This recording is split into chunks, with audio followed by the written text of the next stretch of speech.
ఆరాధన చేస్తూ ఉన్నప్పుడు ఏం జరుగుద్దంటే, జరిగే ప్రక్రియ ఏంటంటే, ఆరాధన చేస్తున్నప్పుడు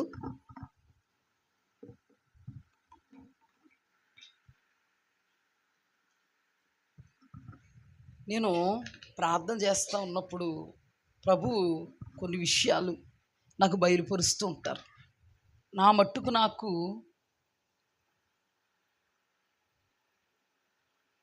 అవి బయలుపరచబడలేదు, కానీ దేవాది దేవుడు ఎప్పుడైతే నాకు బయలుపరుస్తారో అప్పుడు మాత్రమే నేను వాటిని గ్రహించగలుగుతాను.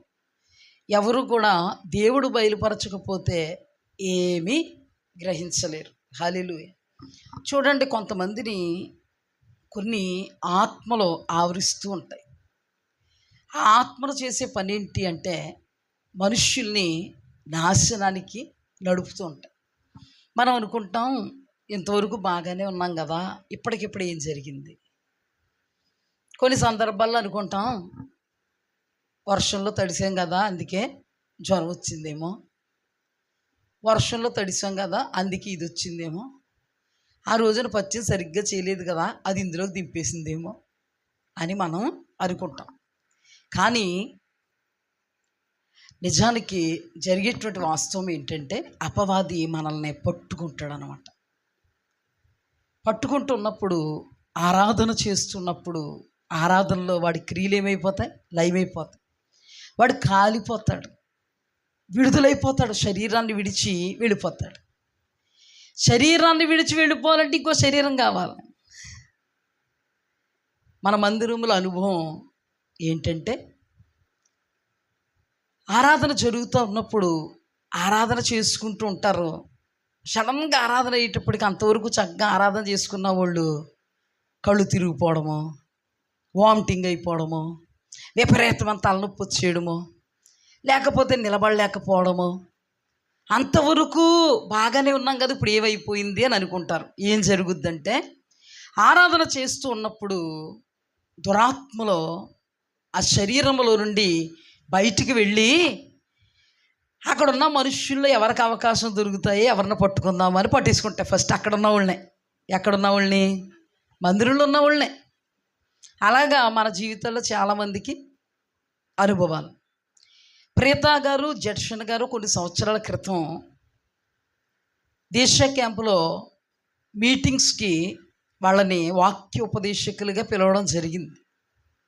ఆ టైంలో అమ్మగారు ప్రీతా గారు విడుదల కోసం ప్రార్థన చేస్తూ ఉన్నప్పుడు చాలా దెయ్యాలు విడుదలైనవి. ఆ విడుదలైన దెయ్యాలు ఎవరిని పట్టుకున్నాయి? పక్కోళ్ళు పట్టుకుంటాయి. ఒక మనుష్యులోకి విడుదలయ్యాక దానికి ఏం కావాలి? నివాస స్థలము కావాలి. అందుకే చూడండి, గెదారీయుల దేశంలో చాలా దెయ్యాలు పట్టినటువంటి వ్యక్తులు ఉన్నారు. యేసుక్రీస్తు ప్రభువారు వారిని గద్దించారంటే, విడిచిపో అన్నారంటే ఎక్కడికి వెళ్ళిపోవాలి? వేరే చోటకి ఎక్కడికైనా వెళ్ళిపోవాలి. యేసుక్రీస్తు ప్రభువారు ప్రతి సందర్భంలో ఈ మనుష్యుని వదిలిపో అన్నారు. వదిలిపోయాక వేరే ఎవరినన్నా పట్టుకోవాలి, అవునా? కానీ ఒక సందర్భంలో 2000 పందులు ఉన్నాయి, కొంచెం దూరంగా మేస్తున్నాయి ఈ దెయ్యాలకి. యేసుప్రభుని వేడుకుంటాయి, యేసుప్రభా మమ్మల్ని పాతాళానికి పంపొద్దు, మా సమయం ఇంకా రాలేదు కదా. ఆయన కొన్ని సమయాలు, కొన్ని నిర్ణయ కాలాలు పెట్టారు.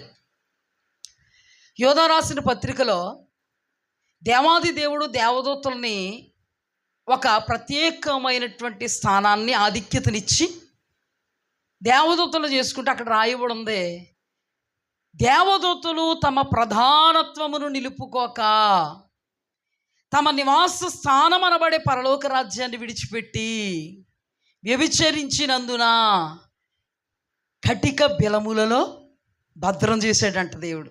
అంటే వాటిని ఈ లోకంలో విడిచిపెట్టలేదు, అందులో బంధించేసి ఉంచాడు. కానీ సాతానికి ఏం చేశాడు దేవుడు? ఒక సమయం సిద్ధపరిచాడు. ఒక సమయం. ఆ సమయం ఏంటి? ఒక టైం. రాబోతుంది. ఆ టైంలో అపవాదిని వాడు అనుచరులకి సిద్ధపరిచిన నిత్య నరకాగ్నిలో దేవుడు ఏం చేస్తాడు? పాడేస్తాడు. అందుకని ఆ దెయ్యాలు ఏమంటున్నాయి? యేసుప్రభా, మమ్మల్ని బాధపరచడానికి వచ్చావా? మా సమయం ఇంకా రాలే. బాధపరిచే సమయం ఒకటి ఉంది కదయ్యా, ఇప్పుడు ఆ సమయం అంటూ రాలేదు కదా. నువ్వు న్యాయాధిపతివి, ప్రతి ఒక్కరికి ఒకే న్యాయం. నువ్వు మాకు అదే న్యాయం. మరి ఏమనుకుంటున్నావో ప్రభువా? మమ్మల్ని బాధపరచుకో, పాతాళానికి పొమ్మనకం. మేము గాల్లో అటు ఇటు తిరగాల, వాళ్ళని వీళ్ళని పట్టుకోవాలా, పీడించాలా, మా కోరికలు నెరవేర్చుకోవాలా. అందుకని మమ్మల్ని పందుల్లోకి పందుల్లోకి వెళ్ళిపోయాయి. మరి పందులు చచ్చిపోతే ఎక్కడికి వెళ్ళిపోవాలి? మనుషుల్లోకే కదా. ఇప్పుడు ఆరాధన చేస్తూ ఉన్నప్పుడు ఒకరిని పట్టుకుని ఉంటాయి. ఆరాధన చేస్తూ ఉన్నప్పుడు వాళ్ళని వదిలేస్తే ఇంకెవరిని పట్టుకోవాలి? అక్కడ ఉన్న వాళ్ళని పట్టుకోవాలి. పక్కన ఉన్న వాళ్ళ మీద అవకాశం ఉంటే పట్టుకుని ఇంకొదలు. అర్థమైందా? బలహీనపరుస్తాయి. మన మందిరంలో కూడా చాలా అద్భుతంగా ఆరాధన జరుగుతున్న సమయంలో అంతవరకు బాగానే ఆరాధించుకున్న వాళ్ళు ఉంటారు. టక్కున అననుకూలమైన సంఘటనలు, అనుకూల సంఘటనలు జరుగుతూ ఉన్నప్పుడు గబగబా అమ్మా ఇప్పుడు ఇలాగ అయిపోతున్నాం, ప్రార్థన చేయన్నప్పుడు వెంటనే ప్రార్థన చేసి గద్దించగానే ఏమైపోతాయి? వాళ్ళని విడిచి ఇంకొకరికి వెళ్ళిపోతాయి. ఇంకెప్పుడు కూడానే వాళ్ళని విడిచిపెట్టి ఇంకొకరి దగ్గరికి వెళ్ళడం, వాళ్ళని విడిచిపెట్టి ఎప్పుడు వరకు ఇది వాళ్ళకి ఈ తందాపన సమయం వరకుని. అందుకే కదా దేవుని వాక్యంలో ఒక మనుష్యుడి యొద్ద దురాత్మ ఉంది, ఆ దురాత్మ విడిచి వెళ్ళిపోయింది. ఎప్పుడు? గట్టిగా ఆరాధన జరుగుతున్నప్పుడు. ఏ దావీదో గట్టిగా ఆరాధన చేస్తూ ఉన్నప్పుడు సౌలులో దురాత్మ ఎక్కడికి వెళ్ళిపోతుంది? ఆ దావీదు ఆరాధన చేస్తున్నప్పుడు సౌలులో ఉన్న దురాత్మ తట్టుకోలేక మరియేడు చెడ్డవైన దానికంటే చెడ్డవైన ఎత్తుక్కుంటుంది అనమాట. నాకంటే చెడ్డ దెయ్యాలు ఎక్కడున్నాయి? వీళ్ళందరూ కూడా బంధువులు తెలుసా? మనం కూడా బంధువులు ఇంటికి వెళ్తూ ఉంటాం. అలాగే ఇవి కూడా బంధువులు వెళతాయి. నాకంటే చెడ్డ దెయ్యాలు ఎన్ని, అమ్మయ్య 7 దెయ్యాలు ఎత్తుక్కుందంట. ఎందుకు? ఈ దావీదు అన్నవాడు ఆరాధన దాటికి నిలవలేకపోతున్నాను, నన్ను ఒక్కరిదాన్ని పోగొట్టేస్తున్నాడు. అందుకని మనం ఇప్పుడు 7 ప్లస్ నేను 8 మంది టెస్ట్ వేసుకుందాం. ఇప్పుడు ఏం చేస్తున్నాడు దావీదు అంటే, దావీదు ఆరాధన చాలా గొప్పగా ఉంది, 8 మంది పోతున్నాయి. అందుకని ఏం చేస్తున్నాడంటే దావీదునే దూరం చేసేద్దాం. ఎవరికి? ఈ దెయ్యాలు సౌల్లో ఉండి ఏం చేస్తున్నాయి? అంతవరకు ఆరాధన చేస్తుంటే బయటికి వెళ్ళిపోతున్నాయి. అంతకంటే చెడ్డ దురాత్మలు తీసుకొచ్చేటప్పటికి మా నోడిని ఎలా తయారు చేస్తాయి? చెడ్డ 8 దురాత్మలు కలిసి విడుదల ఇస్తున్నటువంటి ఆత్మీయుడైన ఆరాధికుడైనటువంటి దావీదును, ఆత్మీయుణ్ణి సౌలుకు దూరం చేసేస్తే ఇప్పుడు దెయ్యాన్ని కదిలించేవాడు ఎవడో హ్యాపీగా టెస్ట్ వేసుకుని సౌలు అనబడినటువంటి వాడు నాశనం వరకు కంకణబొద్దులై నాశనం చేసేంతవరకు కూడా వాడుకోలేదు. ఆ సౌలు అన్నవాడు నాశనం అయిపోయాక అప్పుడు ఎవరిలో పడ్డాయో పడతాయి. ఎంతవరకు? అందుకని ఆరాధనలో కాలిపోవాలి. ఏమవ్వాలి? ఇంకా పక్కోండి పట్టుకోవడానికి కూడా వాటికి ఏమవ్వకూడదు, అవకాశం ఉండకూడదు, కాలిపోవాలన్నమాట. వాటికి దెబ్బలు తగులుతాయంట. విచిత్రంగా ఉంది కదా మనకి. తోడుకోడళ్ళు ఇద్దరు జుట్టు పట్టుకుని కొట్టుకోండి, ఏమవుద్దాం? ఇద్దరికే తగులుతాయి, తగలవా? దేవుడు దూతలకి దెయ్యాల దూతలకి యుద్ధం జరుగుతుంటే అటు ఇటు అవుతాయి అవ్వా? అవుతాయి. సిస్టర్ మేరీ రత్నం గారని ఆవిడ చాలా గొప్ప దైవ సేవకురాల తల్లి. ఆ తల్లిని దేవుడు ఉపవాసంలో ఉండమంటారు. ఉపవాసములు ఉంటున్నప్పుడు పరలోకం తీసుకువెళ్తూ ఉంటారు. హల్లెలూయా. ఇప్పుడు చూడండి, దేవుని దూతలు దేవుని బిడ్డల పక్షముగా యుద్ధం చేస్తాయి. సైతాను దూతలు మన పక్షముగా యుద్ధం చేస్తున్నటువంటి దూతలతో యుద్ధం చేస్తాయి. ఆ యుద్ధం చేస్తున్నప్పుడు దేవుని దూతల దెయ్యం దూతలని ఉండదు. ఇద్దరికి ఫైటింగ్ జరుగుతూ ఉన్నప్పుడు కాళ్ళు ఇరిగిపోతాయి, కీళ్ళు ఇరిగిపోతాయి. రక్త మాంసాలతో లేరు కదండి అని అంటే వాళ్ళకి దెబ్బ తగులుతూ ఉంటుంది. శరీర సంబంధమైన దెబ్బలు కాదు, అయ్యి అదృశ్య లోకంలో జరుగుతున్నటువంటి కార్యాలు. ఈ కార్యాలు ఏం జరుగుతాయి? ఇవన్నీ కూడా ఆత్మ సంబంధమైనవి, అదృశ్యమైనవి. ఆత్మీయులకు తెలుస్తాయి, ఆత్మీకంగా అందులకు మాత్రం ఇవేమీ తెలియవు. ఆహా ఓహో అంటారు వాళ్ళు, టైంపాస్ చేసుకుంటారు. యూట్యూబ్లో వ్యూస్ కోసం ఇలాంటివన్నీ కూడా పెట్టుకుని మాట్లాడుతూ ఉంటారు. వాళ్ళు గొడవ మనకి ఎందుకులే.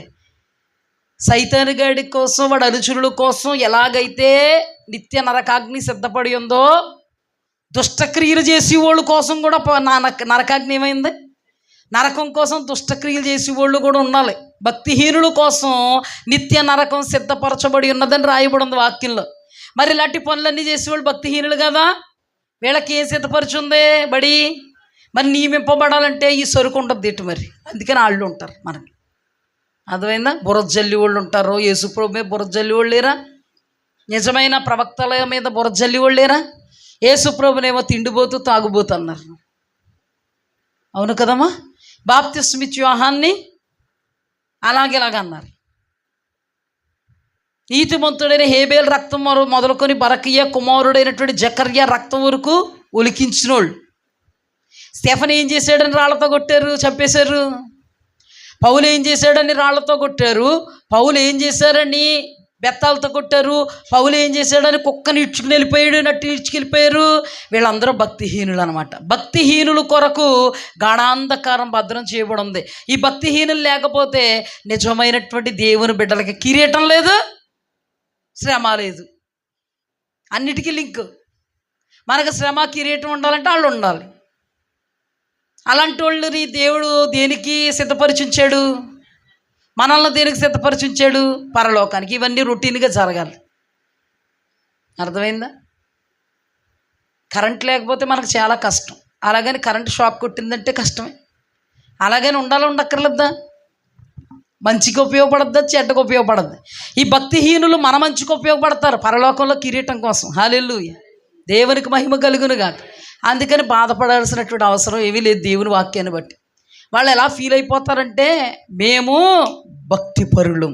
ఏ భక్తి ఉందో వాళ్ళకే తెలియాలి మరి వాక్యంలోంచి.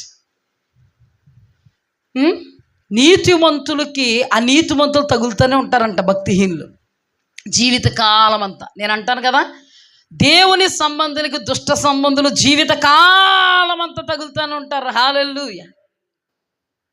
అయినా కానీ వాక్యం ఎరిగిన వాళ్ళు దేనికి భయపడరు. నీతి నిమిత్తం హింసింపబడు వారు ధన్యుడు, మరి ఎక్కువగా సంతోషించి ఆనందిస్తాడు. ఎందుకంటే పరలోకములో ఫలం అధికం అవడానికి. దేవునికి మహిమ కలుగునుగా. ఇలా జరుగుతూ ఉంటుంది అన్నమాట. దేవదూతలకి ఏం జరుగుతుంటుంది? దేవదూతలు చూడండి, షద్రక్ మేషక్ అబేద్నెగోల పక్షంగా ఎక్కడికి వచ్చారు? షద్రక్ మేషక్ అబేద్నెగోలు ఎవరు? నీతిమంతులు. దానియేలు పక్షంగా ఎక్కడికి వచ్చారు?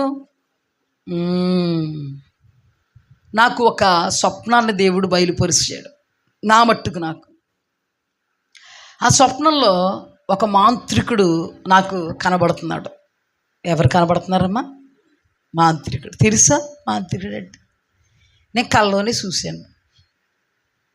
రియల్ మాంత్రికుడిని కల్లో చూశాను నేను. ఆ మాంత్రికుడు మంత్రాలు వల్లిస్తూ ఉన్నాడు అనమాట. నా శరీరం క్షీణించిపోతుంది, నాకు తెలిసిపోతుంది పలానా జరుగుతుంది కాబట్టి నేను ఇలా అయిపోతున్నా. నేను అనుకుంటున్నాను, ఇక నా టైము అయిపోయింది, ఈ రీతిగా ఈ రకంగా నేను దేవుని దగ్గరికి వెళ్ళిపోతాను, ఇంకా టైం అయిపోయింది నాది అని అనుకుంటున్నాను. నాకు కనబడిపోతున్నాడు అనమాట ఆ మాంత్రికుడు. ఆ మాంత్రికుడు ఇంకా చేతితో నా తల మీద చేయి పెడతాడు అంతే. అంటే ఇలా అంటాడు, అప్పుడు నా ఆయుష్కాలం అంతా కూడా తీరిపోద్ది, ఇంకా అయిపోయింది, నా చరిత్ర సమాప్తం అని నేను డిక్లేర్ చేసేసుకున్నాను. అయిపోయింది ఇంకా నాది, నా పని అయిపోయింది. మాంత్రికుడు నా ఎదురుగుండానే ఉన్నాడు. నా పని అయిపోయిందని నేను అనుకోగానే అకస్మాత్తుగా దేవదూత అక్కడ దృశ్యంగా నిలబడిపోయింది. హల్లెలూయా. ఎప్పుడైతే ఈ మాంత్రికుడు నా మీద చెయ్యాలనుకున్నాడో ఆ ప్లేస్లోకి నాకు మాంత్రికుడికి మధ్యలో ఆ చెయ్యి పడేటువంటి స్థలంలో దేవదూత నిలబడిపోయింది. ఆ దేవదూత మీద పడిపోయింది మాంత్రికుడి చెయ్యి. దేవదూత ఇదంతా, ఈ ప్లేస్ అంతా దేవదూతకే. మీరు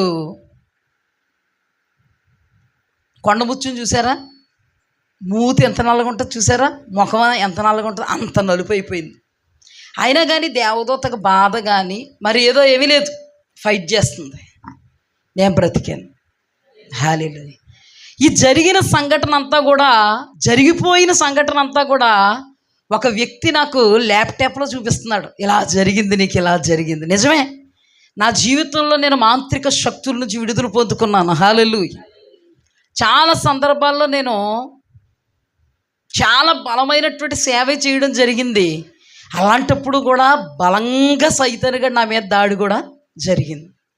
చాలా సందర్భాల్లో నేను మీతో చెప్పాను, సాతానుగాడు వచ్చి నా కాళ్ళ దగ్గర నిలబడి ఉన్నాడు, యేసుక్రీస్తు ప్రభువారు నా ప్రక్కన ఉన్నారు, ఆయన నా పక్క నుండి నాతో మాట్లాడకుండా ఎవరితో మాట్లాడుతున్నారని చూసేటప్పటికి నా కాళ్ళ దగ్గర నిలబడున్న సాతానుతో మాట్లాడుతున్నారు. అక్కడ నాకు అనిపించిందంటే ఇంకా నాకు టైం దగ్గరకు వచ్చేసింది, కాకపోతే దేవుడు అనుమతి ఇవ్వలేదు అనే విషయాన్ని చాలా సందర్భాల్లో నేను మీకు తెలియపరిచాను. ఆ తర్వాత కూడా మాంత్రిక శక్తులతో నేను చాలా సఫర్ అవడం మీకు తెలుసు. ఆ సఫరింగ్లోనే ఉదయం నేను వాక్యం ప్రకటించి ప్రార్థనలు పెట్టేసి సెలైన్లు ఎక్కించుకున్న అనుభవాలు కూడా ఉన్నాయి.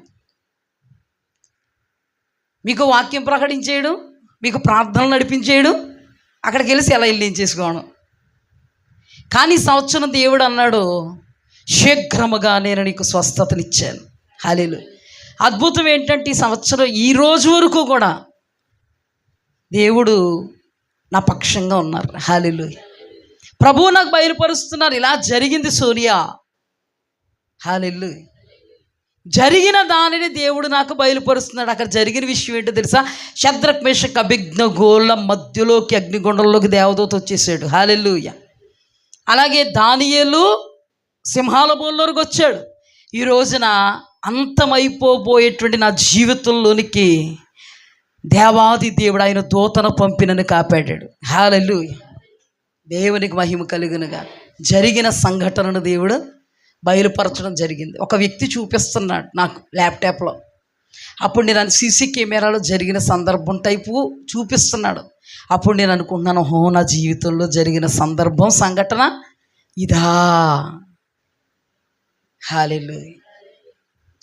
సాతానుడు ఎప్పుడు కూడా మనల్ని నాశనం చేయాలని, దాడి చేయాలని, ఆ నాశనం చేసే పరిస్థితుల్లో, దాడి చేసే పరిస్థితుల్లో ఎప్పుడూ కూడా నేను నా సమయాన్ని దుర్వినియోగపరుచుకోలేదు. దేవుడు నన్ను బలపరిచాడు. హల్లెలూయా. నన్ను బలపరచు అని ఎందు నేను సమస్తం చేయగలను. మీకు సమస్తము ఇరికే, మీ ఎదుట దాచుకోవలసింది ఏదీ లేదు, మీ మధ్యలో మేము నివసిస్తున్నాం. ఆ రోజుల్లో కూడా సెలైన్లు ఎక్కించుకుని మీకు వాక్యం ప్రకటించిన విధానం మీకు తెలుసు. ఉదయం నా పని నేను చేసుకోవడం, అది అయిన తర్వాత సాయంకాలం సెలైన్లు వేయించుకోవడం, హాస్పిటల్కి వెళ్ళడం, బ్లడ్ టెస్టులు చేయించుకోవడం, ఎన్నో ప్రతికూలతలు అనుభవించినటువంటి అనుభవాలు, మా కుటుంబానికి ఎంతోమంది విరోధంగా చేతబళ్ళు చేసినటువంటి అనుభవాలు. హల్లెలూయా. కానీ యెహోవా యందు భయభక్తులు గలవారు చుట్టూ ఆయన దూత కావలి ఉండి వారిని రక్షించును అనే వాక్యమును దేవుడు మా జీవితంలో నెరవేర్చి చూపాడు. అందులోకి మేము మీ ఎదుట సాక్షార్థంగా ఉన్నాం. హల్లెలూయా. ఈ మాటలు ఎవరన్నా వింటే ట్రోల్ చేసుకోవడానికి చాలా బాగుంటుంది. ఏమండి, చాలా మంచి మంచి దైవజనులు కూడా ట్రోల్ చేస్తున్నారండి. మంచి దైవజనులు ట్రోల్ చేయిస్తున్నారంటే వాళ్ళ ద్వారా బలపడుతున్న వాళ్ళు ఎంతమంది వాళ్ళని పక్కన పెడతారు. కానీ ఒకటే నేను అంటాను, ఫరో ఆ రోజున ఇశ్రాయేలీని శ్రమ పెట్టేకూడదు, వారు విస్తరించినట్లుగా. హల్లెలూయా. దేవుని ఆత్మతో ఉన్నటువంటి వారికి కీడు తలపెట్టాలనుకుంటున్నారా? మన దేవుడు అలాంటిదో తెలుసా? కీడునే మేలుగా మారుస్తాడు. హల్లెలూయా. వాడు అనుకుంటున్నాడు గుంట తీస్తున్నాను, గుంటలో పడిపోతాడు అనుకుంటున్నాడు. దేవుడు తీసిన గుంటలో వాడే పడి వాడి మీద ఎక్కి నిలబడడానికి దేవుడు కృప చూపగల సమర్థుడు. కానీ నీతి యావత్తు జరగాలి, నిందింపబడాలి, అవమానింపబడాలి, అపహసింపబడాలి, అపహాస్య పాలవ్వాలి, అవహేళన పాలవ్వాలి. వాటికి భయపడితే కిరీటం మనకి లేదు. మహానుభావుడు దేవకుమారుడైనటువంటి యేసుక్రీస్తు ప్రభువారిని తిండిపోతూ, తాగుబోతూ, తిట్టుబోతూ, దెయ్యాలకు అధిపతి అయినటువంటి బయల్జబూలు వలన నువ్వు దెయ్యాల్ని వెళ్ళగొడుతున్నావని ఇష్టం వచ్చినట్టుగా మహా తండ్రిని ఈ లోకములో ఉన్నప్పుడు అంత దౌర్భాగ్యపు అంతంతేసి మాటలు మాట్లాడుతుంటే ఆ తండ్రి నిమిత్తము లేని మాట మన మీద పడుతున్నప్పుడు దాన్ని మనం దేవునిని బట్టి ధైర్యంగా స్వీకరించలేమా? అది సాహసం కదా. దేవుని నిమిత్తమైన నింద గొప్ప భాగ్యం. హల్లెలూయా. ఆత్మీయులకు మాత్రమే తెలుస్తుందండి లోతు, లేకపోతే తెలియదు. వీళ్ళు ఎలాగ ధ్యానం చేసుకుంటారో తెలుసా? మనుష్యుడు రొట్టె వలన మాత్రంగా దేవుని నోట నుండి వచ్చి ప్రతి మాట వలన బ్రతుకుతాడనే ధ్యానం మనకు తెలుసు. వాళ్ళ తలక్రిందులుగా తపస్సు చేసిన వాళ్ళకి అర్థమవుతుంది. ఏమవుదా? అర్థమవుతుంది. హల్లెలూయా. ఇప్పుడు ఆ దేవదూతకి ఏమైంది? ఇక్కడ ఇదంతా నలుపైపోయింది. అయినా కానీ ఆ దేవదూత పోరాటం చేస్తూనే ఉంది. మోషే మరణమైన తర్వాత మోషే యొక్క దేహం కోసం అక్కడ సాతానుడు నిలబడిపోయాడు. మిఖాయిలు అక్కడ ఏం చేస్తుంది? పోరాటం చేస్తుంది. హల్లెలూయా. దానియేలు ప్రార్థనకు సమాధానం తేవడానికి దూత వచ్చింది. మధ్యలో పారసీకుల అధిపతి అనబడేటువంటి ఒక దురాత్మ, ఆడొక అధిపతి, దెయ్యాలకు అధిపతాడు. వాడు ఏం చేశాడు? ఈ దేవదూతని ఆపేశాడు. ఇద్దరి మధ్య ఏం జరిగింది? యుద్ధం జరిగింది. దేవుని దూత గెలవగలిగిందా? గెలవలేదు. అలాంటప్పుడు మిఖాయిలు అనబడే పెద్ద దూత వచ్చింది. హల్లెలూయా. దేవునికి మహిమ కలుగునుగా. అది దేవదూత కదా, కానీ ఎందుకు గెలవలేదు? ఆ దేవదూత శక్తికి మించినటువంటి శక్తి కలిగిన దేవదూతలు కూడా పరలోకంలో ఉన్నాయి. హల్లెలూయా. ఈ రోజున కూడా సేవకుల్లో కొద్దిపాటి బలం కలిగిన సేవకులు ఉంటారు, అంతకంటే మరి అధికమైన బలం కలిగిన సేవకులు ఉంటారు. హల్లెలూయా. అలాగని కొద్దిపాటి బలం కలిగిన వాళ్ళు దయ్యపు శక్తులతో ఉన్నారా? ఈ రోజున కొద్దిపాటి సేవకులు పట్టుకుని వాళ్ళ విషయంలో ఏదన్నా దెయ్యం వెళ్తలేదంటే, ఇదిగో యేసు ప్రభు గద్దించగానే దెయ్యం వెళ్ళిపోయింది, ఈడు గద్దించగానే వెళ్తలేదంటే వీళ్ళు శక్తి లేదు అన్నారు. కోణాలు ఉన్నాయి కదా. ఇప్పుడు చూడండి, ఆ దేవదూత పరలోకంలోంచి వచ్చింది కదా, ఆ దేవదూత కంటే అధికమైన దేవదూత కావాలి అక్కడ జయించడానికి. హల్లెలూయా. అలాగే సేవకులకు తమ తమ సామర్థ్యం చొప్పున దేవుడేమిచ్చాడు? ఒకడికి 2 తలాంతులే, ఒకడికి 5. అలాగే కృపావరాలు, అలాగే అభిషేకం ఆయన ఇష్టం. అలాగని వాళ్ళ వలన జరగనిది ఇంకొకరి వలన జరుగుతుంది. అంత మాత్రాన జరుగుతుంది, అంత మాత్రాన చెయ్యని వాడు దెయ్యపురికి సంబంధించినోడా? ఏమండి ఎలా మాట్లాడుతున్నారో తెలుసండి. యేసుక్రీస్తు ప్రభువారు శిష్యులే, వాళ్ళు ఏమైనా దుష్ట సంబంధులే కాదు.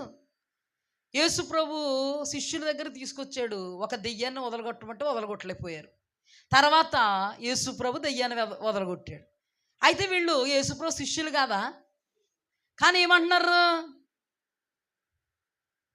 దేవుడు దాసులు అపోస్తులు టచ్ అనగానే ఏయ్ అనగానే నోరు మూసుకుని వెళ్ళిపోయి వీళ్ళ వల్ల అవుతులేదు కాబట్టి వీళ్ళు ఎవరో కాదు. అలాగైతే ఆ దేవదూత వల్ల అవ్వలేదు, మిఖాయిలు వచ్చాడు కాదు. అది కాదు, అక్కడ కొద్దో గొప్ప జరుగుతాయి, అంతకంటే ఎక్కువ యేసు ప్రభుకు సాధ్యం.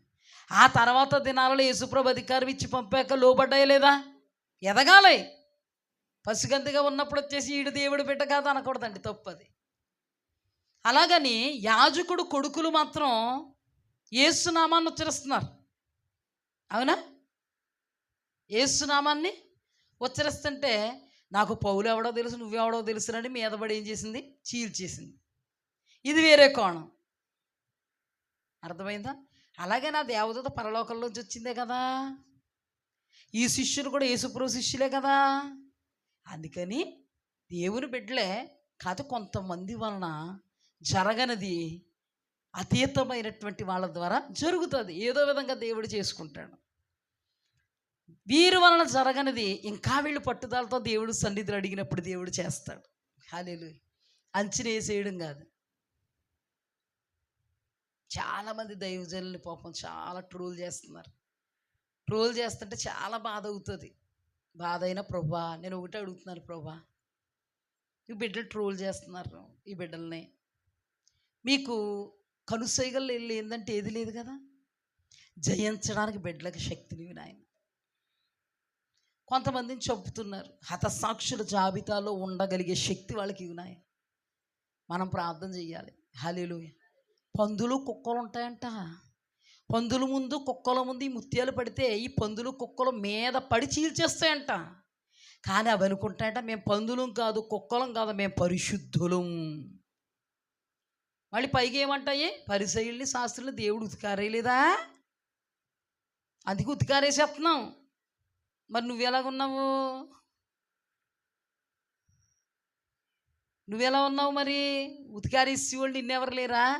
నీ పొద్దున్నుంచి సాయంత్రం వరకు వ్యూస్ పెరిగిపోతాయని దేవుడి మాటలు చెప్పేది ఏముండదు. ఆ పాస్టర్ని పట్టుకుంటాం బురజ్జల్లడం, ఈ పాస్టర్మ గారిని పట్టుకుంటాం బురజ్జల్లడం. నీకు చెప్పుకోవడానికి ఏం లేదు, నువ్వు చెప్పుకోవడానికి వాక్యం లేదు. ఎవరి క్రియలు బట్టి వాళ్ళకి ప్రతిఫలం ఇస్తానని చెప్పాడు కదా దేవుడు. నువ్వు దుష్ట సంబంధిగా నరకాగ్ని నీ కొరకే సిద్ధపరచబడినట్టుగా నువ్వు నిలబడిపోవడం ఎందుకు? నువ్వు చెప్పుకుని 4 ముక్కలను దేవుడి కోసం చెప్పుకోవచ్చు కదా. చెప్పం. అలాగైతే ఎవరు చూడరు మమ్మ. దేవుడి కోసం చెప్తే ఎవరు చూడరండి తెలుసా. సపోజ్ ఇప్పుడు రేఖ ఉందనుకో, యూట్యూబ్ ఛానల్ స్టార్ట్ చేసింది అనుకో, ఆ అమ్మాయిని ఎవరు చూడరు. ఆ అమ్మాయిని చూడాలంటే ఏం చేయాలి? ఎవరు లీడ్లో ఉన్నారో అలాంటి వాళ్ళ మీద బురద చల్లితే మంచోడు చూస్తాడు, చెడ్డోడు చూస్తాడు. ఏం బురద చల్లారు, వీరి గురించి ఏం చెప్పారు, వ్యూస్ పెరిగిపోతాయి, సబ్స్క్రైబర్స్ పెరిగిపోతాయి, 2 కాళ్ళు పైకెత్తుకుని వీళ్ళు యూట్యూబ్ నుంచి వచ్చి డబ్బులతో ఇంకెప్పుడు చూసినా ఇంక సోమరులాగా ఆడి మీద బురద చల్లామి. నేను అనుకుంటాను ఇలాంటి వాళ్ళు ఎంత బాగా బతికేస్తున్నారండి. అసలు ఎవరినైనా ఒక్క మాట అంటేనే మనం వాక్యంలో నుండి మాట్లాడాలన్నా కూడా ఎంతో ఆచితూచి మాట్లాడుతూ ఉంటామే. అలాంటిది పొద్దున్న లెగిస్తే సాయంత్రం వరకు ఒక ఊపినటువంటి దైవజనుల్ని ఇక్కడ పట్టుకుని ఇష్టం వచ్చినట్టుగా అలా మాట్లాడేస్తుంటే నిజంగా వాళ్ళ ద్వారా ఎన్నో కార్యాలు జరిగాయి. వీళ్ళ దేవుడు బిడ్డలు అనడానికి ఎన్నో ఉదాహరణలు ఉంటే 1 2 లోటుపాట్లను చూసి అవసరమైతే ఏమన్నాడు దేవుడు, ప్రార్థన చేయమన్నాడు. సందర్భం వచ్చిందంటే అర్థం చేసుకుని అలాంటి వాళ్ళు ధ్యానించుకోవచ్చు. అంతేగా నిజమైన వాళ్ళని అబద్ధికులుగా చిత్రీకరించకూడదు. బిలాము కోసం ధ్యానం చేయొచ్చు, పౌలును బిలాము లాంటివాడని చిత్రీకరించకూడదు. చాలా మహాఘోర పాపం. అసలు మన దేవుడు అంటే దోషిని నిర్దోషిగా ఎంచడు, నిర్దోషులు దోషిగా ఎంచడు. ఈ రోజున దేవుని బిడ్డలో నిర్దోషులు దోషులుగా చూపిస్తున్నారు. ఎవరిని? నిర్దోషుల్ని. సైతానుగాడేనండి నిర్దోషులు దోషులుగా చూపిస్తాడు. యేసు ప్రభువారు నిర్దోషి ఎలా చూపించాడు? తాగుబోతు అని చూపించాడు, తిండిబోతు అని చూపించాడు, తిట్టుబోతు అని చూపించాడు. చూపించాడు లేదా? ఎవరిని? యేసు ప్రభువారిని. ఎవరిని పడితే వాళ్ళని అలాగే కదా చూపిస్తా. ఎప్పుడు వ్యతిరేకంగా మాట్లాడటమే. జకర్య ఎలిజబెత్తుల కుమారుడు మండుచు ప్రకాశించి అగ్నిగోళమని దేవుని వాక్యంలో రాయబడం. యేసుప్రభు ఏమో తింటూ తాగుతూ వచ్చాడు కాబట్టి తిండిపోతూ తాగుబోతూ తిట్టుబోతూ ఆబోతూ దెయ్యాలు అదిపోతూ అన్నారు. ఈయన తినక తాకుండా వచ్చాడు కాబట్టి ఈయన గురించి మరులా. వీళ్ళందరూ ఏం చేస్తారు? ఏమంటే దేవుని బిడ్డలుగా మనం ఎవరినైనా కూడా మన మీద వ్యతిరేకంగా ఉన్న వాళ్ళని కూడా దేవుని వాక్యాన్ని బట్టి హృదయంలో కూడా ఏమన్నా అనుకుంటే దేవుడికి విరోధులం అయిపోతామేమని గడగడ ఉనికిపోతాం. అలాంటిది వీళ్ళు పొద్దున్నే సాయంత్రం వరకు ఎవడి మీద బురద జల్లుదామా అని దాన్ని కటింగులు చేసుకోవడం, వీళ్ళు వెనకతల వాయిస్లు పెడతాం, వాళ్ళని ట్రోల్ చేయడం, మళ్ళీ దాన్ని ఏమో ఎక్స్పోర్ట్లు చేయడం, అప్లోడ్లు చేయడం, సబ్స్క్రైబ్స్ వ్యూస్ చూసుకుంటాం. నేను అంటాను సైతానిగడి పనులు బాగా పనిచేస్తున్నారయ్యా. మీరు కంకణ బొద్దులు అయ్యి మొత్తానికి చాలా బాగా పనిచేస్తున్నారు. మీ అంతం నాశనమే, మీ అంతం నాశనమే. ఎవరేంటో దేవుణ్ణి అడుగు, చెప్తాడు దేవుడు. అవును కదమ్మా, ఎవరేంటో దేవుణ్ణి అడుగు, చెప్తారు దేవుడు. నువ్వు నిజంగా అంత భక్తిపరుడు అయితే జనాలందరూ కూడా అబద్ధ ప్రవక్తల చేతుల్లో కాలిపోతున్నారు, బూడిదైపోతున్నారని నువ్వు అనుకుంటే, నువ్వు ప్రార్థన చేసి నువ్వు వాక్యం చెప్పి ఎవరు ప్రభువా సరైన వాళ్ళు కాదు బయలుపరిచాను, నీకు అంత అవకాశం ఎక్కడుంది? నీకు ఇక్కడ వ్యూస్ కావాలి, ఇక్కడ నువ్వు అప్లోడ్లు చేయాలి, ఎక్స్పోర్ట్లు చేయాలి, కటింగ్లు చేయాలి, నువ్వు మళ్ళీ వెనకాల ట్రోల్ చేయాలి. నీకు ఎక్కడ బాబు ఏంటి టైము? నీకు ఎక్కడ దైవికంగా ఉండడానికి? నువ్వు పొద్దున్న ఏం చేస్తావంటే ఈరోజు ఎవరిని చెయ్యాలి ప్రవ్వా, ఈరోజు ఎవడు దొరుకుతాడు ప్రవ్వా ట్రోల్ చేయడానికి? సైతానిగాడి బిడ్డవే నువ్వు, దేవుడి బిడ్డవైతే కాదు. ఈ రోజులు ఎంత పెరిగిపోతుందండి, సాక్ష్యాలు పాడు చేసుకుంటున్నారు. ప్రియత గారు ఎంత ఆత్మీయురాలండి ఆ తల్లి, దెయ్యమంటున్నారు ఆవిడ. ఎంత ఆత్మీయురాల తల్లి, ఎంతమందికి విడుదల ప్రకటించారండి ఆ తల్లి. ఆత్మీయురాలు, అభిషక్తురాలండి ఆ తల్లి. భర్త అభిషక్తులు, పుట్టిన కొడుకు దెయ్యాన్ని వెళ్ళగొడుతుంటే వాళ్ళు చూస్తున్నారు. ఆ బాబు చెయ్యేస్తుంటే ఇలా ఊగిపోతున్నారు, చెయ్యి తీస్తుంటే మామూలు అయిపోతున్నారు. ఈయన చెయ్యి వేస్తుంటే చూసారా ఎలా నాటకం చేయించేస్తున్నాడు? చెయ్యి తీస్తున్నప్పుడు చూసారా ఆపేస్తున్నాడు. దైవజనుల్ని అరగుండలు చేసి దేవుని బిడ్డలు ఇంకా మీలాంటి వాళ్ళ కోసం దేవా స్తోత్రం అంటున్నారు కాబట్టి ఆ కనికరంలో కొట్టుకుపోతున్నారు మీరు, కానీ ఎప్పటికా కనికరం ఉండదు. వాళ్ళ చేస్తున్నట్టు కార్యాలు నిజమైన దైవజనులకి గొప్ప ఆస్తి. ఎవరిని బట్టండి వాళ్ళు పడుతున్నారు? ఎవరు దారిని పోయి దాన్ని వచ్చేసి వీళ్ళు అన్నీ కూడా ఇమేజ్లు అన్నీ కూడా తీసుకుని వాళ్ళు ఇమేజ్ డ్యామేజ్ చేస్తుంటే దెబ్బకి ఎక్కడ పెట్టచ్చు? ఎవరు పట్టించుకోవట్లేదు. ఎందుకు? ఒకటే తెలుసు, దేవుని నిమిత్తమైన నింద గొప్ప భాగ్యం. హల్లెలూయా. నిన్న ఆరాధన చేస్తుంటే ఆ మహాతల్లి గారు, పార్వతమ్మ గారు, ఆవిడకంటే డిస్టర్బెన్స్ అయిపోతుందంట. మరి ఏంటో మరి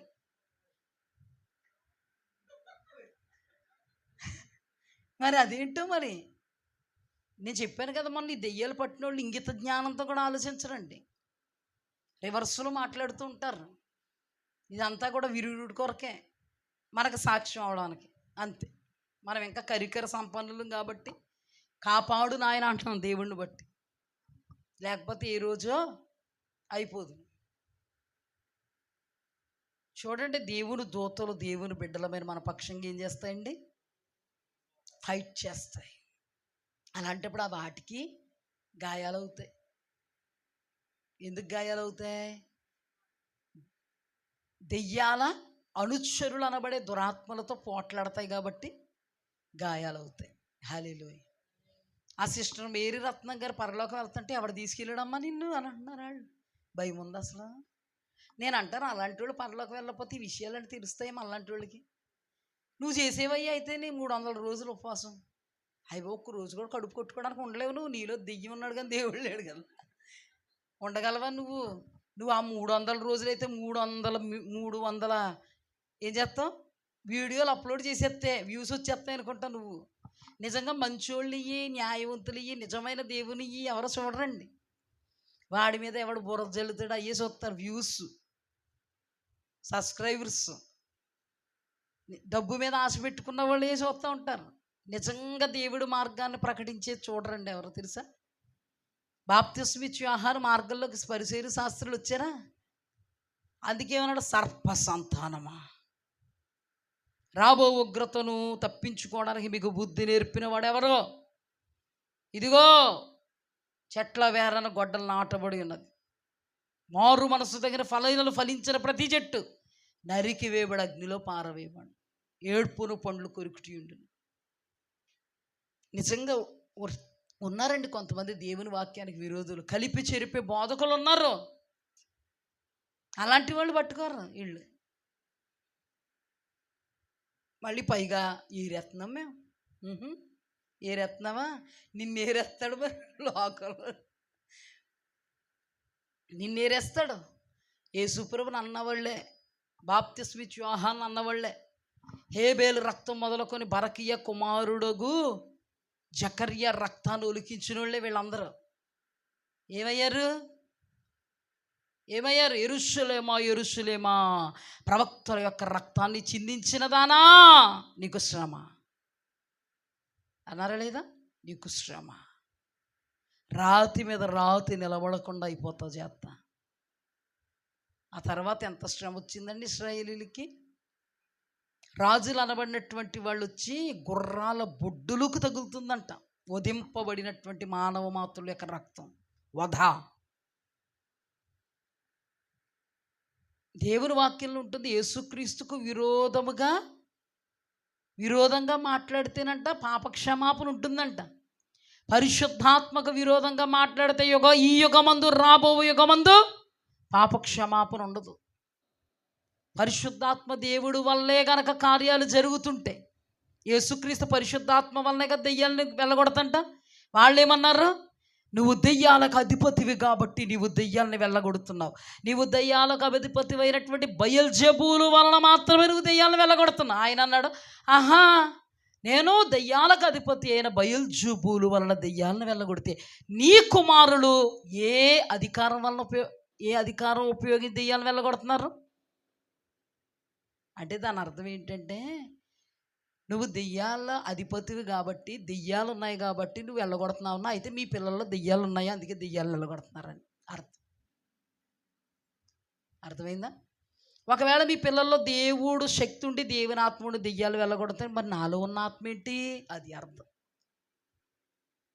నరం లేని నాలుకంటే 400 మాటలు మాట్లాడుతుంది అంటానుగా నేను. ఎందుకు మాట్లాడుతున్నారో దేవుడు మరి జాగ్రత్తగా అర్థం చేసుకోండి. ఈ యుగమందైనా రాబో యుగమందు ఏముండదో క్షమాపణ ఉండదండి. అందుకేనండి పేతురు, అననీయ సప్ఫీరాలు ద్రవ్యాన్ని అమ్మి కొంత దాచుకుని పేతురు పాదాల దగ్గర పెట్టినప్పుడు ఏమన్నాడు? పరిశుద్ధాత్మను నీవెందుకు మోసగించావు? ఎప్పుడైతే పరిశుద్ధాత్మను మోసగించారో పడి చచ్చిపోయాడు. ఆ తర్వాత భార్య చచ్చిపోయింది. ఏమండి మేము చచ్చిపోలేదేటండి మరి అలాగైతేని అంటారు వీళ్ళు. ఆ ఆత్మలో చచ్చిపోయావు అయ్యా, నువ్వు బతుకున్నావా అనుకుంటున్నావు? నువ్వు నీ పొద్దున్న లేచి సాయంత్రం వరకు ఇదే కదా పని, నీ వర్క్ అంత ఇదే. స్టూడెంట్ ఇంకా పెద్ద ఆఫీసర్ అయిపోతావు నువ్వు. పెద్ద ఏమేమి సంతకాలు చేసేంత ఆఫీసర్ అయిపోతావు నువ్వు. పెద్ద దెయ్యం పిల్ల దెయ్యాలని నీ కను ఇంక ఇప్పటి నుంచి నువ్వు నీ పని ఇదే. భక్తిహీనులను నరకం కోసం దేవుడు ఏం చేశాడంట? సైతాను అపవాది అనుచరులను నిత్య నరకాగ్ని కోసం ఎలా సిద్ధపరిచాడో భక్తిహీనుల కోసం నాశనం అనబడేటువంటి నిత్య నరకాగ్ని కూడా సిద్ధపరిచాడంట. మీలాంటి భక్తిహీనులు లేకపోతే నరకం పోసిపోదు. ఏమైపోదు? పోసిపోదు. నీ దృష్టికి నీవే మాత్రమే సత్యవంతుడుగా అగపడిపోతావు. యేసుప్రభు కూడా నీ ముందు బలాదూరు. మరి ఏమా మనస్సాక్షి గద్దించేద్దండి నిజమైన అభిషేకం కలిగిన వాళ్ళని. అసలు ఎవరిని ఏమన్నా ఈ హృదయం ఊరుకోదు. నువ్వు అందరినీ కూడా అలాగే అనేస్తున్నావంటే మరి నువ్వు యేసుప్రభులో ఫీల్ అయిపోతున్నావు అనమాట. మళ్ళీ పైగా యేసుప్రభు శాస్త్రుల్ని పరిశీలన ఉతికేలేదా? నువ్వు యేసుప్రభువా? ప్రపంచం నలుమూలకి పంపేస్తున్నావు నువ్వు వాళ్ళని. వాళ్ళని పట్టుకుని మళ్ళీ ఉతికేసి ఆరేసేస్తున్నావు. ఏమండి, బిలాం వాక్యంలో ఉన్నాడు, పైనుంచి కింద వరకు కడిగి. అలాంటి అనుభవాల్లో ఉన్నవారలారా పోతారు మీరు, జాగ్రత్తని హెచ్చరించో. 10,000 మందికి పంపుతాడు దేవుడు వాక్యాన్ని. బతుకుతారు నీకోసం, నీ విషయంలో. నువ్వు నిజంగా ప్రార్థన చేసి దేవుడు సన్నిధిలో నీకు అంత ఆశ ఉంటే దేవుని వాక్యాన్ని దేవుని పాదాల దగ్గర కనిపెట్టి వాక్యమును ప్రకటించు. వాక్యములో శక్తి ఉంది. హల్లెలూయా. వాక్యములో బలం ఉంది. దేవుని యొక్క వాక్యము సజీవమే, బలము గలదే, ఏ 2 అంచుల వాడి అయిన ఖడ్గము కంటే వాడి అయినదే. ప్రతి ఒక్కరి హృదయాల్లోకి, అంతరంగాల్లోకి, ఎముకల్లోకి, మూరుగుల్లోనికి విభాగించినంత మట్టుకు దూరుచు హృదయాలను పరిశీలన చేస్తుంది. ఇలాంటి కాకమ్మ కబుర్లన్నీ సైతానిగాడి వలనే జరుగుతాయి. కలిపి చెరుపుడు బోధకులు చాలామంది ఉన్నారు. అలాంటి వాళ్ళ విషయంలో మెలకువలు కలిగించు. కానీ నీ వైఖరి చూస్తుంటే నిజమైన దైవ సేవకులను నెట్టుకుంటున్నావు నువ్వు. నేను చూస్తున్నాను నిన్ను. నిజమైన దైవ సేవకులు ఎవరుంటారో వాళ్ళనే పట్టుకుంటున్నామంటే దేవుని సంబంధులకి దుష్టుల సంబంధాలు తగులుతూ ఉంటారు. ఇప్పుడు ఇటువైపు ఉన్న వాళ్ళు దుష్టుల సంబంధులే కాదా, దేవుని సంబంధికులకి ఎవరైతే తగులుకుంటున్నారో వాళ్ళందరూ దుష్టుల సంబంధులే. దుష్టుని సంబంధులకు నువ్వు తగులుకోలేకపోతున్నావు. నువ్వు వాళ్ళు ఒకటే కదా, మరి బాగోదు. జోగి రాసుకుంటేనంట బూడిద రాలిందంట. బూడిదకి ఏమవుతుంది? నీకు బూడిదా ఇది రాదు కదా. ఆ బూడిదను పట్టుకుంటే ఎవరో చూడరా, ఇతని గురించి తెలిసిందే కదా అనుకుంటారు. నిజమైన వాళ్ళు పట్టుకుంటే ఈయన గురించి ఏంటి ఏంటి ఏంటి ప్రతి ఒక్కడు చూసేస్తాడు. అవును కదా. పనికిమాలిన పిచ్చోడిని, ఊర్లో ఉన్న పిచ్చోడిని ఎవడ చూడడం, ఆడు పిచ్చోడే కదా, పిచ్చోడి గురించి ఏం చెప్తున్నారు. రాజుగారిని పట్టుకున్నాడు అనుకో, రాజుగారు ఏం పట్టుకున్నారు, ఏ పాయింట్, ఎవరికి కనబడింది, ఎవరు పట్టుకున్నారు, ఏం జరిగింది, ఎలా జరిగింది, ఏమైంది. గెంజిబో వేసుకున్న ఓడులో కంట దొంగలు వచ్చారంట, పట్టించుకుంటారా ఎవరన్నా, మీరన్నా పట్టించుకుంటారా. ఆడ తింటాకి ఏముండదంట, గెంజిపోవేనంట, దడులు అంట. దొంగోడు వచ్చాడంటే మీరు దొంగోడు ఏమనుకుంటారా, ఏడు సైడ్ వెళ్ళి దిక్కు మొక్కులేని ఆడ దగ్గరికి వెళ్ళాడు, అనవసరం టైం వేస్ట్. రాజుగారి దగ్గరికి వెళ్ళాడంట, రాజుగారి ఇంట్లో పడ్డాడంట. ఏం చేస్తారు మీరు, ఏం ఎత్తుకెళ్ళిపోయాడు, ఎలాగెళ్ళాడు, దొడ్డు దారిని వెళ్ళాడా, రైట్ దారిని వెళ్ళాడా, ముందు నుంచి వెళ్ళాడా, వెనకాల నుంచి వెళ్ళాడా, రాజమార్గం నుంచి వెళ్ళాడా, వంకర మార్గం నుంచి వెళ్ళాడా, ఏం పట్టుకుపోయాడు అంటారా. అందుకని అబద్ధ ప్రవక్తలను పట్టుకుంటే ఆడు మామూలే, మాకు తెలిసినోడే. నిజమైన వాళ్ళు పట్టుకుంటే ఇప్పుడు నీకేమొస్తాయి, శరీర సంబంధమైనటువంటి తుచ్చనీయమైనటువంటి ధనాన్ని అపేక్షించి శరీర సంబంధంగా రాళ్లను రొట్టెలుగా మారుస్తున్నాను. జాగ్రత్త, రాళ్ళ రొట్టెలుగా మారో. నీతిమంతుడు ఎన్నటికీ కదల్చబడడు. ఆ నీతిని నువ్వు అవినీతిగా మారుస్తున్నావంటే రాళ్ళను ఏం చేస్తున్నావు, దేనికోసం, డబ్బు కోసం, పేరు ప్రఖ్యాతుల కోసం, ఘనత కోసం నిన్ను చూడాలందరూ. అన్నప్పుడు బిలాము డబ్బు కోసం, ఘనత కోసం, మెప్పు కోసం ఏం చేశాడు, దేవుని ప్రజలు అనబడినటువంటి వాళ్ళని అనీతికరమైనటువంటి పరిస్థితులకి వాక్యపు పరిధిలో నుండి ఏం చేస్తున్నాడు, తప్పిస్తున్నాడు. దేనికోసం, డబ్బు కోసం. ముసలి ప్రవక్త నిజమైనటువంటి దైవ సేవకుణ్ణి తప్పిస్తున్నాడు. దేనికోసం, ఘనత కోసం. ఆ పాస్టర్ గారు మా ఇంటి గుమ్మం మెట్టెక్కకుండా వెళ్ళిపోతే నా ఇమేజ్ ఏమైపోద్ది, ఇప్పుడు డ్యామేజ్ అయిపోదాం. ఎవరైనా ముందు పాస్టర్ గారు మీ దగ్గరికి వచ్చి ఉంటారంటే నా దగ్గర రాలేదంటే నా బుర్ర ఎక్కడ పెట్టుకోను, నా తల ఎక్కడ పెట్టుకోను. అందుకని ఇప్పుడు వెళ్ళి ఏం చేస్తున్నాడు, దేవుడు అన్నపానములు పుచ్చుకోవద్దు, వెళ్ళిన దాన్ని రావద్దంటే ఈయన గారికంటే దేవదూత చెప్పేసిందంటే. ఇలాంటి వాళ్ళు ఎంతమందినా నన్ను ముసలుడు అని అలాగని ఇలాగని పర్లేదు, నిజమైన వాళ్ళు అన్నామంటే దేవుడు చూసుకుంటాడు. ఈ ముసలి ప్రవక్తకి ఏమొచ్చేసిందంటే అబద్ధకుడికి అబద్ధమాడగా అని రాయబడి ఉంది. దేవదూత నీకు అలా చెప్పిందా, నాకేం చెప్పిందో తెలుసా, నీకు అన్నం పెట్టమని చెప్పి నిన్ను మా ఇంటికి వెళ్ళమని చెప్పింది. దేనికోసం కలిపి చెరిపాడు బోధ. నువ్వు రాకుండా వెళ్ళిపోతే ఎలాగా. ఇక్కడ ఎంత పెద్ద పాస్టర్ గారిని ఉన్నాం కదా, నిరసన వెంట్రుకలతో ఎంత సేవ చేసాం ఇక్కడ మామూలుగా, ఇలాంటి సేవ చేసాం పెట్టి.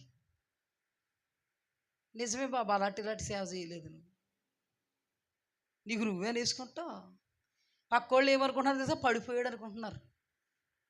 ఎదురోళ్ళు ఏమనుకుంటున్నారు కదా, అప్పుడు బాగానే ఉండిపోయాడు కానీ మధ్యరకంగా వచ్చింది మాయరోగం అనుకుంటున్నారు. ఈ పక్కోళ్ళు ఏమనుకుంటున్నారు తెలుసా, అప్పుడులా కాదండి పాడైపోయాడు, లంచగొండ అయిపోయాడు. ఎక్కడోళ్ళు ఏమనుకుంటున్నారు, అక్రమం అయిపోయాడండి. పాస్టర్స్ ఏమనుకుంటున్నారు, సాక్ష్యం పాడైపోయిందండి, ఎల్లక్కర్లేదండి, 100 వచ్చిన కూడా చెప్పకూడదండి అనుకుంటున్నారు. ఈయనకి ఇమేజ్ డ్యామేజ్ అయిపోద్దని దేవుడు నాతో చెప్పాడు అని మంచి ప్రవక్తని. ఏమైంది మంచి ప్రవక్తకి, చనిపోయాడు.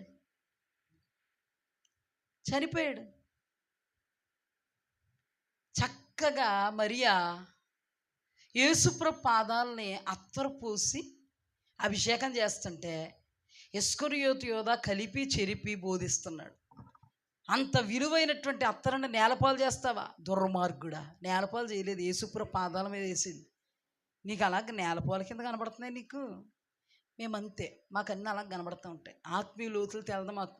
కళ్ళు పేలిపోయినాయి నీకు, ఆత్మీయ నేత్రాలు ఏమైపోయినాయి, శరీర నేత్రాలు మాత్రం బాగా తెరవబడిపోయినాయి నీకు.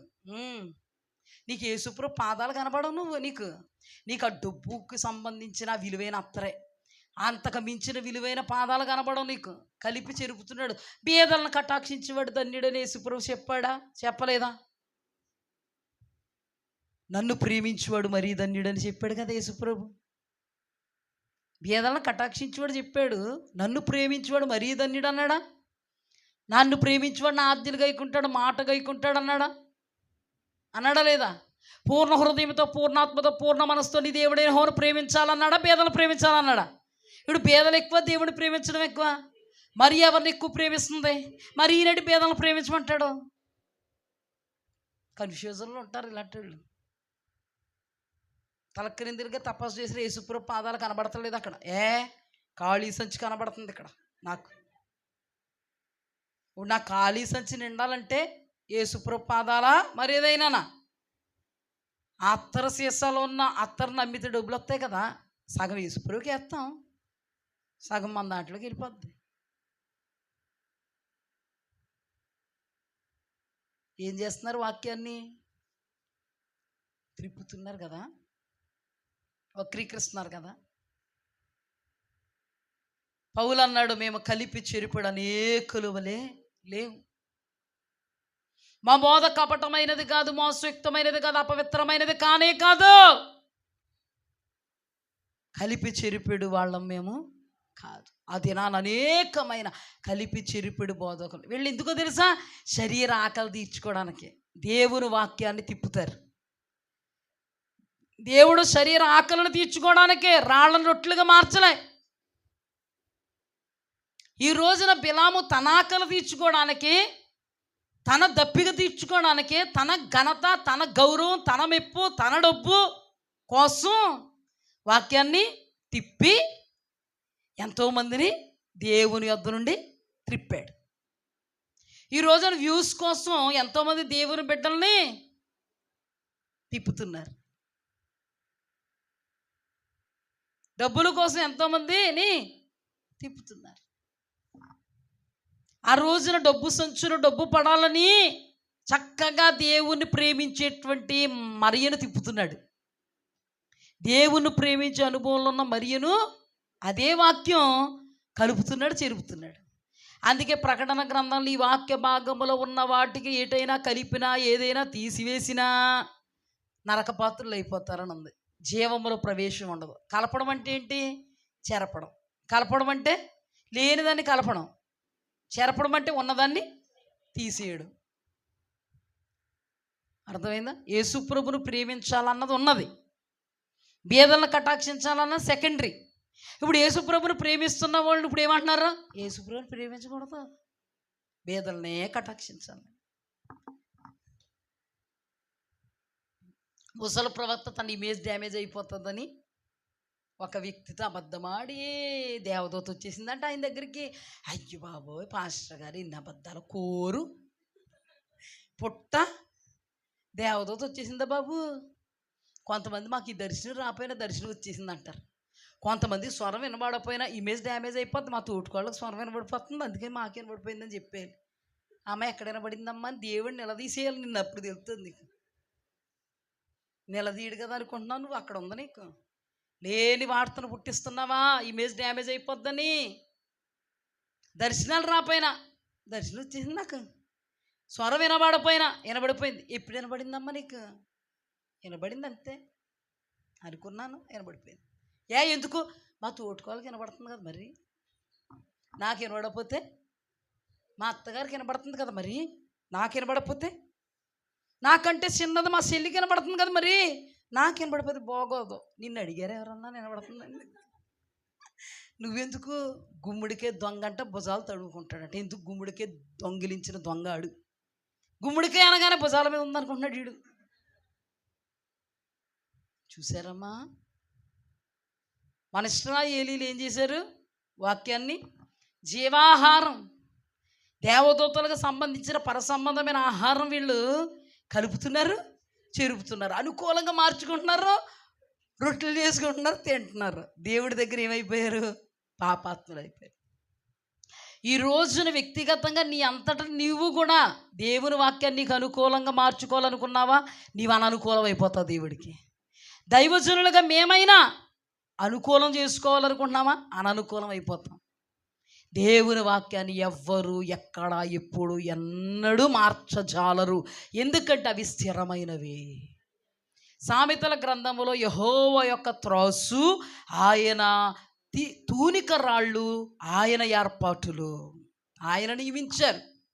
ఆయన నియమించిన దాన్ని మనం ఏం చేయడానికి లేదు, మార్చడానికి లేదు. దేవునికి మహిమ కలుగును. చూడండి, ఈ రోజున ఎంతమంది తమ తమ స్వకీయ లాభం కోసం మార్చుకుంటున్న వాళ్ళు ఎంతోమంది, అనుకూలం చేసుకుంటున్న వాళ్ళు ఎంతోమంది. దేవుని బిడ్డలకు ఒక నియమం ఉంది, కట్టడం ఉంది. కొంతమంది ఏం చేస్తారు తెలుసా, దేవుని బిడ్డలో పెళ్లి కూతుర్ని పెళ్లి కొడుకుని చేసినప్పుడు పసుపు కుంకుమ అన్నీ తెచ్చుకుని రోగాల బండ దగ్గర పెట్టుకుని అందులో చేయవలసినవి చేసి దేవుని ఓ చరణం పాడేటప్పుడు ఓ చరణం పాడేటాడు ఒకరు ఇలాగంటా ఉండండి, ఇంకో చరణం ఒకరు పాడుతూ ఉన్నప్పుడు బొట్లెట్టి వాళ్ళు అట్టండి, ఇంకొక చరణం ఇంకొకరు పాడుతున్నప్పుడు గంధం పూసి వాళ్ళు పూయండి, ఇంకొక చరణం ఒకరు పాడుతున్నప్పుడు తమలపాకులు తాంబూలాలు ఇచ్చి వాళ్ళు ఇవ్వండి. ఎక్కడ నేర్చుకున్నామమ్మా? మాకు నేర్పక్కర్లేదండి, మేమండి ఆకాశము నుండి వచ్చినా మన్నా దేవుడు మన్నా అలాగిస్తాడండి, మేము దాన్ని కలుపుతామండి, తీసేస్తాడు మా ఇష్టం వచ్చినట్టు. అందుకే క్రైస్తవ్యం నవ్వుల పాలైపోతుంది. ఫేస్బుక్ ఇలా చూడగానే దేవునికి స్తోత్రం అని వస్తుంది. ఏంటో అనుకుంటుంటే అమ్మలక్కలు బొట్లు పెట్టుకోలేదు ఇంతకనే, వీళ్ళందరూ రోకల బండ అట్టుకుని చుట్టూ కూర్చునంట పొడుతారంట పొట్టలోని. అది అయిన తర్వాత అంట ఏమేమో చూడలేకపోయాను, ఇంకా బుర్ర మెంటలెక్కిపోయింది నాకు. అనుకూలం ఒకటే, కళ్యాణమే పాట, దేవుడి పాట కదా విన్నాను నేను, ఎవరిదో పెళ్లి జరుగుతుంది. ఎంత బాగా పాట. ఈవిడేమో తెల్ల చీర పైన ముసుగు, పెళ్ళి కొడుకు తెల్ల బట్టలు, ఎదురుగుండా పాస్టర్ గారు ఫ్రాక్ వేసుకుని, కళ్యాణమే వైభోగమే. పాస్టర్ గారు ఈ బొట్టు తీసుకుని పెండ్లి కుమార్తె నుదుటి మీద పెట్టారు, పెళ్ళి కూతుర్ని ఈ తిలకం తీసుకుని పెట్టు, పెళ్ళి కొడుకుని ఈ తిలకం తీసుకుని పెళ్ళి కుమార్తె నుదుటి మీద పెట్టు, కళ్యాణమే. పరిణయమే పెళ్లి సంబరమే. కన్యకగా సిద్ధపడిపోతావా అమ్మ నువ్వు?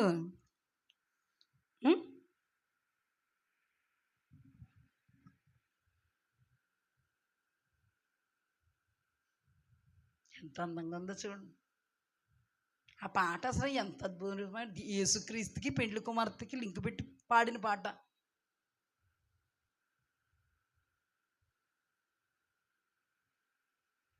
అందులో ఆ పాటలో అర్థం ఏమనుంది, అందాల వరుడు పరిశుద్ధుడు, చక్కని వధువు కన్యాకు జరిగే పరిశుద్ధ వివాహమే, కలిగే నిరంతర సంతోషమే. పరిశుద్ధ వివాహం అంటే మచ్చైనా ముడతైనా కళంకమైనది మరి ఏదైనా లేక మహిమ కలిగిన కన్యకగా నిలబడితే, ఈ కన్యకను తండ్రి దేవాది దేవుడు యేసుక్రీస్తు సరస్సున నిలబడాలి.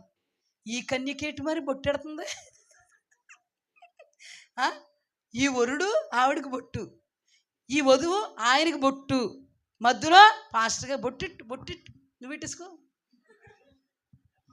మన పూర్వీకులండి క్రైస్తవ్యాన్ని నిలబెట్టడానికి శ్రమపడి ఎంతో కష్టపడి కుట్టించుకొని అలా చేసి ఇలా చేసి ఒక్క దాటి మీద క్రైస్తవ్యాన్ని తీసుకొస్తే ఎన్నో సంవత్సరాల యొక్క శ్రమ ఫలితం ఒక్కసారిగా లాగేస్తున్నారండి, ఒక్కసారిగా లాగేస్తున్నారు వెనక్కి. ఓ పాస్టర్గా లేచాడు, సిలువు బొట్టు అంట, సిలువు బొట్టు ఎట్టుకొచ్చంట. ఏం లేదంట, ఇప్పుడు ఇలాగ ఎట్టుకుంటావా సిలువ అంతేనంట. ఓ పాస్టర్, పెద్ద పాస్టర్ గారు. నేను అన్నాను, కలిగిన దాన్ని గట్టిగా పట్టుకో, సౌలును పడేసింది సైతాను. నువ్వేదో పెద్ద ఏదో మర్మాన్ని కనిపెట్టేశాను అనుకుంటున్నావు. నువ్వు ఏమంటే బొట్టు ఇట్టుకోవడం వల్ల ఇట్టుకోపోవడం వల్ల ఇట్టుకోలేదని బాబు ఎంతమంది క్రైస్తవులా అనుకుంటారండి. ఎక్కడైనా నిలబడితే అమ్మ నువ్వు క్రైస్తవురాలివా అనుకుంటాను. ఖచ్చితంగా ఫస్ట్ వేసి మాట ఏంటి? నీ భర్త చచ్చిపోయాడు అన్నవాళ్ళు దెయ్యపు అనుభవాల్లో ఉన్నవాళ్ళు చేస్తా. అర్థమైందా? ఫస్ట్ ఎక్కడికైనా వెళ్తే ఏమంటారండి మనల్ని? ఏమంటే మీరు క్రిస్టియన్సా అంటారు. అంతేగాని మీ ఆయన పోయాడా అందరూ ఎవరోనే నువ్వు అనుకో. అది మరి కదా. అయ్య బాబా క్రైస్తవులు ఎంతమందా అని అనిపించుకో. స్కూల్ డ్రెస్ ఎందుకు పెడతారండి? ఇప్పుడు చూడండి, మన ఊర్లో 2 స్కూళ్ళు ఉన్నాయనుకోండి సపోజ్. ఈ స్కూల్ డ్రెస్ వేరు, ఈ స్కూల్ డ్రెస్ వేరు. నువ్వు ఆ స్కూల్ డ్రెస్ వేసుకొచ్చేస్తానంటే ఊరుకుంటాడా? ఆ స్కూల్ డ్రెస్ వేసుకొచ్చేస్తానంటే ఏమనుకుంటారు? ఆ స్కూల్కి సంబంధించిన వాళ్ళు ఏమో వేసుకుంటారు. ఏ స్కూలోడు ఆ స్కూల్ వేసుకుంటే ఆ స్కూలోడికి ఏంటి? మా స్కూల్ పిల్లలు వీళ్ళందరూ హల్లెలూయా. ఇప్పుడు చెప్పు, బొట్టు పెట్టుకోలేకపోతే ఏమంటారు నిన్ను? దేవుని బిడ్డలు అంటారు ముందు. ఫస్ట్ ఏమంటారు సార్? మీరు దేవుడిని తెలుసుకున్నారండి అంటారు ముందు. విధవ అనరు ఎవరు. ఆఖరి నువ్వు పండంటు ముసలిదానమైన వచ్చి నువ్వు విధవ అనరు. ఇంగిత జ్ఞానం కలిగిన వాళ్ళు ఎవరు తెలుసా? ముందు అదే మాట మాట్లాడు. నువ్వు పెట్టుకుంటే ఎవడన్నా అంటాడా నిన్ను? నువ్వు పెట్టుకుంటే ఇంకా నిజమైన వాళ్ళు ఏమంటారు తెలుసా? నువ్వు బొట్టెట్టుకున్నావేటి అంటారు. నిజమైన వాళ్ళు తెలుసో లేదా మీకు? అర్థం వాళ్ళు అంటారు, కానీ నిజమైన వాళ్ళు ఏమంటారు? నాన్న నువ్వు పెట్టుకున్నావేటి అంటారు. మనం దేవుడి కోసం ముద్రలు ఉండాలండి మనలోని. ఏ ముద్ర కనబడదు నీకు? శిలువ ముద్ర కనబడదు, ఆయన రక్త ముద్ర కనబడదు. ఏ ముద్ర కనబడదు? నువ్వు బొట్టు తీసేస్తే నువ్వు క్రైస్తవుడు దేవుని బిడ్డ అని ముద్ర కనబడద్దు నీకు. నువ్వు ఎక్కడికి వెళ్ళినా కూడా దేవుడు బిడ్డ అంటారు నిన్న. నువ్వు ఎక్కడికి వెళ్ళినా కూడా యేసుప్రభు రక్తం ముద్ర కనబడద్దా నీకు? నువ్వు యేసుప్రభు బిడ్డవా అని ఎవరు అంటారు? ఎప్పుడు అంటారు చెప్పు నిన్ను చూసి? బొట్టు లేనప్పుడు అంటారు. బొట్ట ఉన్నప్పుడు నేను ఎవరేమనరు. తెలుసమ్మా, ఈ ముద్రలో మన పూర్వీకులు ఒక దర్శనం కలిగి మనల్ని ఎలా నడిపించారు. ఆ దర్శనాన్ని ఒక్క సెకనులో వెనక్కలాగేస్తున్నారు వీళ్ళు. శీలు బొట్టు ఎట్టుకోవచ్చు, అనుకూలంగా ఉన్న వాళ్ళు వెళ్ళిపోతారు అక్కడికి.